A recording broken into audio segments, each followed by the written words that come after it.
Hello, everyone. Today we have with us Nuria Munoz, right? And Nuria is a biophilic designer, but not only. Nuria is also a consultant, an educator, and a speaker. So she has a lot of knowledge in what is biophilic design. But to start with, I would like Nuria to explain us, how did you get into biophilic design? What was your journey to find biophilic design? Okay, my journey and why my mission became to spread the word about biophilic design. By the way, thank you, Odile, for welcoming me here in this show. I'm really happy to be part of this great experience and to spread the word on my mission. So what I was going to say is, yeah, my mission is to spread the word on biophilic design in all ways. So that's why I'm an educator, a consultant, and a designer. And why did this happen? This happened because I suffered myself a lot of stress and I went through a burnout. So yeah, that's the beginning of everything. And why did this happen? So I was already an interior designer, but I was working also in the fashion industry. I had some shops in Belgium, and I was working with my customers, designing their shops, visual merchandising, and it became like a little bit of a rat race there. It was all about just selling, buying, and selling without any purpose anymore. And at a certain moment, I followed a program which was called Sustainability in Fashion. This was to do with fashion. And this was for me like an eye opener, like, aha, what am I doing here? Why I was not more in balance with what I was doing and what my body was telling me and what I was thinking about. So I started to dig in what this happens, why we get really like disattached from ourselves. Why are we getting in this consuming industry? And also with the help of a friend of mine, she's amazing. She's very too much into sustainability, climate change. She's a reporter and a presenter of climate and of weather in Belgium. She also helped me out to see this in a more clear way. So for me, it was clear, like, okay, we have to make some action here. We have to spread the word on what's going on. Most of the people don't realize that climate change has a great impact on us, that we're going to get to somewhere where we're going to be disconnected to nature. So all these little things made me come to biophilic design. Just popped in one day. I was doing some searching on internet, and this word popped in, and I started to research. I did some courses, and I said, okay, this will be my mission for my life, and I will do it in a way that people, either by my designs or by my talking or by my education or however, I will spread it. So that's what I'm doing right now, Odile. Well, that's very interesting, and thank you for doing it, first of all. Because thank you. We are here and we're interested about it. So if we are interested, clearly you're speaking that climate change and the fact that human beings are disconnected to nature and are slowly getting reconnected. A bit late, but better late than never. So if you want to get more involved, and if an interior designer or even a simple home lover wants to get more involved in biophilic design, how can we do this? I mean, you say you are spreading the word, making a consultant, being a speaker. So how can we approach it? Okay, this is it's a very simple, I said, it's a very simple way of thinking. We have to go back to, where do we come from? How many years have we been living as humans in nature, and how many years have we been living in closed spaces? So the fact is that we're living very, very little time on our whole time on the earth in spaces which are built, which are gray, which are closed, which have no connection to nature. But our bodies have this connection to it because we've been living so much time in nature. We tend to go to nature. We are happy going to nature. So That's obvious. Okay, everybody knows that when we have a little bit of holiday, everybody goes to forest for a walk or to the seaside for a nice walk on and to see the sea, the water. Yes. So having this in mind, the fact that we know that nature helps us with many things, the idea was to introduce that into the built spaces. And how do we do that? We do it with biophilic interior design or biophilic design. Biophilia is love for nature, and biophilic interior design connects that nature to the built environments by using the 5 senses. It's not just by introducing plants. That's what most of the people think, like, okay, I will make a jungle from my house and that's biophilic design. No, that's not it. It's more than that. So it's about materials, it's about air, it's about lighting, it's about scents. It's as I said, the 5 senses in our spaces. So there are many ways of introducing it. There are some steps that you can follow to introduce that.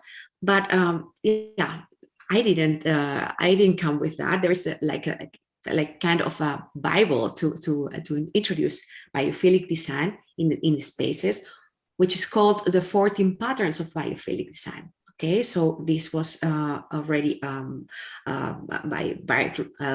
was I'm sorry about that. I don't come with the word right now.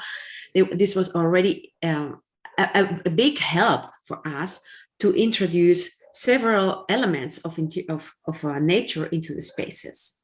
So maybe you wonder why and how did biophilic design start, and how did we start to know that biophilic design was helping humans, because it helped us actually for many things. So there was a research done by Dr. Ulrich in a hospital, and what he did, he had several problems by himself when he was younger, and what he did is, okay, I'm going to find out, because what he saw is that when he was going to hospital when he was a kid, he wasn't happy, and once he was going back home and was surrounded by nature, because his son was surrounded by nature, he was becoming like happier, and the recovery time was shorter. So he said, okay, now I'm going to make my mission to see what's happening here in the world. And he actually did some research, a lot of research on hospitals. So what he did is he took 2 different rooms, one with connection to nature, with views to nature, to a forest, and another one just a gray hospital space. He took the same type of person with the same type of pathology into different spaces, and he just measured, okay, what's happening here. So what happened is that the recovery time was shorter, that's one, but the person who was in the space which was connected to nature had less pain, he was suffering less. So this was a big haha for the hospital industry, because you have less time to recover, and then you spend less medicine, let's say, to recover. So it's really win-win for both of them. And that was the start of all of it. That's it. That's what actually we do. We create spaces to help people to thrive, to make them feel good, to make them feel happy, to make them feel productive or creative, or etc. And that's why I made my mission to spread the word. It's a philosophy which will stay here forever, and we have I have like I need to spread the word in that way, because I find it's essential. It's essential for a human being. Can you tell me? No, but this is very interesting, this thing about the hospital. But if I look in our, breaking it down to the smaller spaces of the individual or the designer who is creating it, we want to create a space of well-being, okay, within our home, obviously with biophilia design using the nature elements.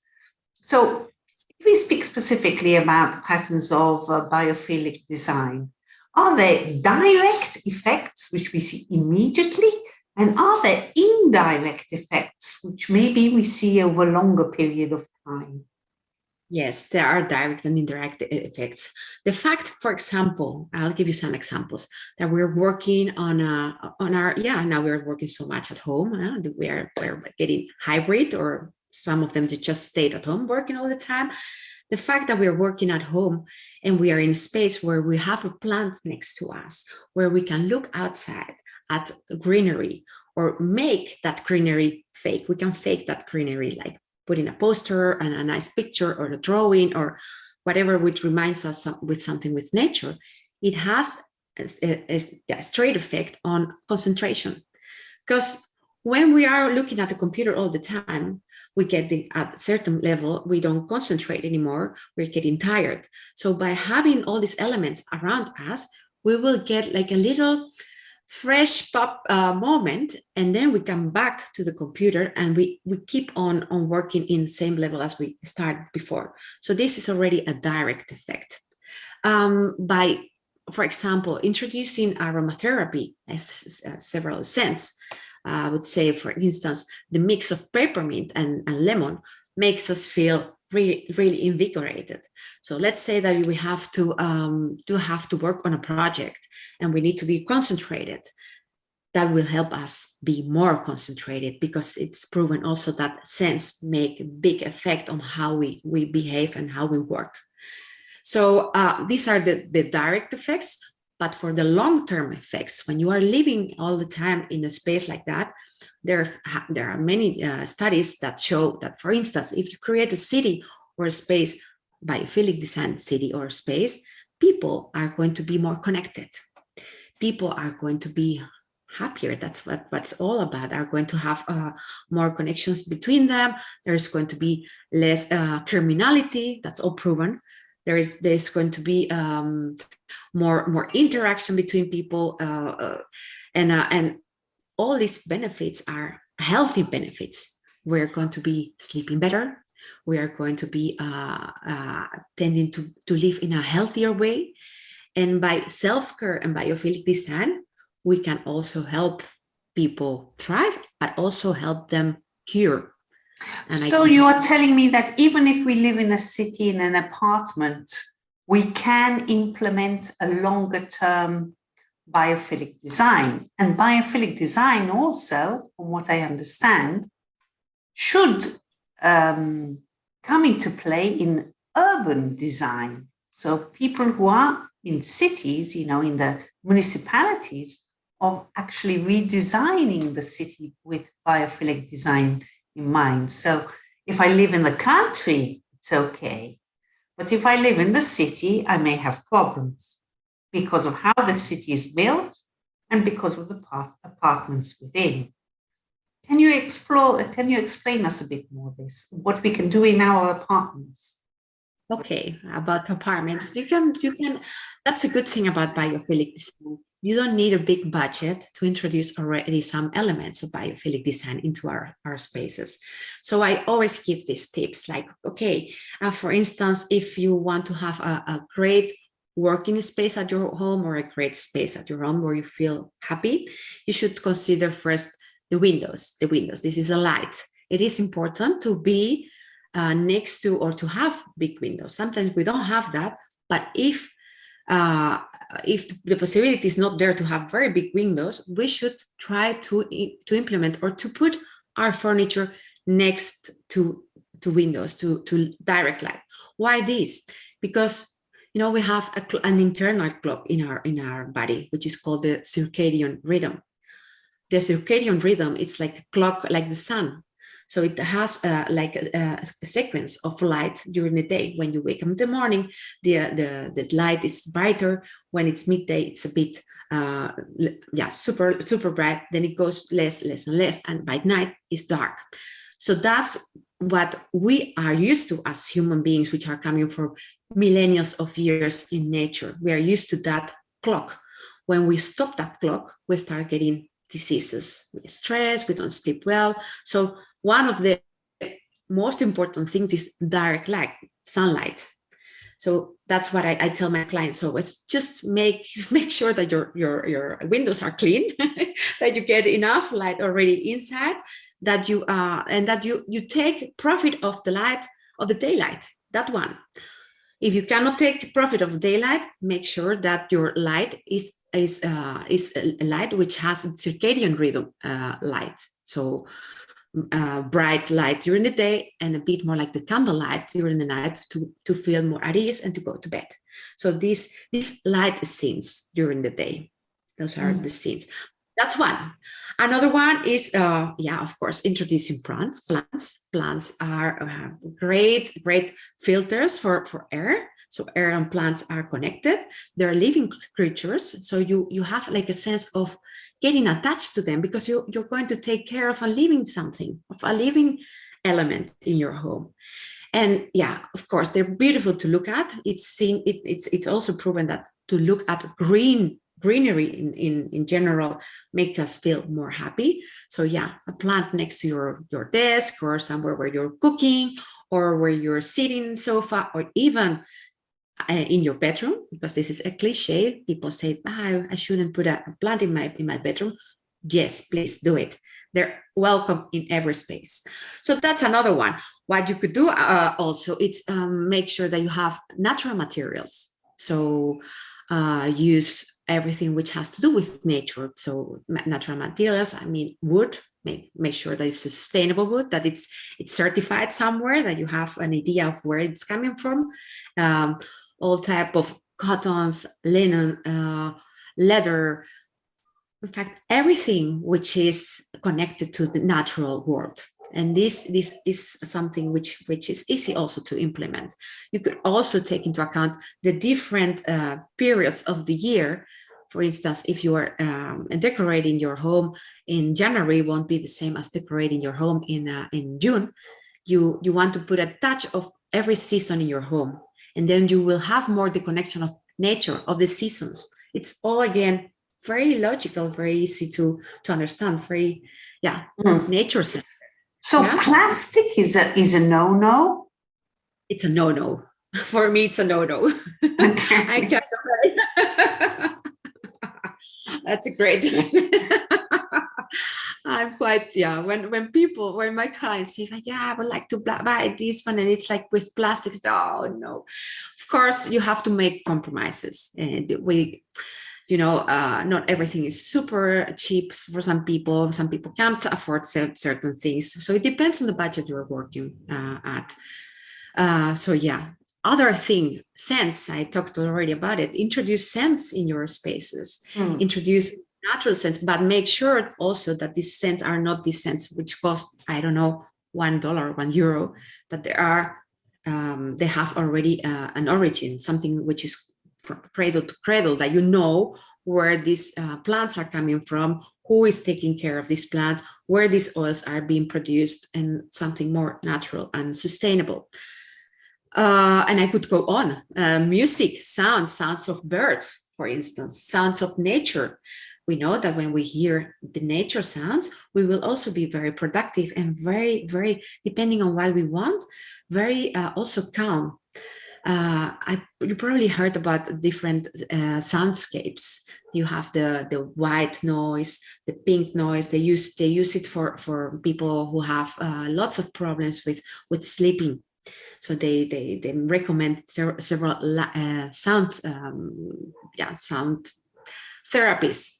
But the best therapy for us is the nature therapy. So it's as easy as going to one of these, I don't know, Apple, Spotify, or whatever, and find some natural sounds. And this is already good help. Very, very easy, no cost, and good help to introduce in our home. So you see, there are many things to do. Many things. So tell me, Nuria, I know you're writing a book. I know this is top secret, but it's going to be coming out soon, even if it's not ready. But I know you have some extracts or some workshops or masterclasses which people can attend and learn a bit more about what you do. And if you have a program of your speaking or your education participation. Yes, that's right. I'm actually, one of my passions is to educate on this. So I started creating a program last year 10-week program, which is a mix of the Wellbeing Interior Design and Biophilic Design all together. And I come with my students. This is a one-to-one program every week, and we followed a bit the process, and I teach them on creating spaces with well-being design theory, let's say. So is this for private people, or is it for other professionals, as other interior decorators? Mainly for interior designers and professionals. Okay. It's them. I find need that all interior designers know about this. It is important that we start to understand that we can make a big impact on health and on the happiness of people. So I call myself, and I call all people who are doing biophilic design. We are like, let's say, like doctors or like therapists of the spaces. I don't like that word, but we don't just create something nice. We make something which it's going to make you feel good, and when you feel good, you thrive in all the rest. Okay. Yes. Okay. Well, thank you very much, Nuria. Is there anything else you would like to add to any suggestions you would like to add to our audience? I would suggest to take a deeper look at what biophilic design is. I know when people start reading this, they all think like, aha, yes, this is so obvious. Why didn't we see it before? Why didn't we heard about it? So just spread the word. Like if we all of us do a little bit of our job spreading the word on that, we will make a better living for all of us. That's what I would like to just put like the end of the talk. Okay. Well, thank you so much, Nuria. This has been a very, very interesting conversation. I must say, I particularly like your lamp behind you with all the little birds on it. Thank you, Odile. It was a great pleasure to talk to you and to tell a little bit more of my passion. Thank you. Thank you. See you soon. Bye-bye. See you soon. Bye-bye.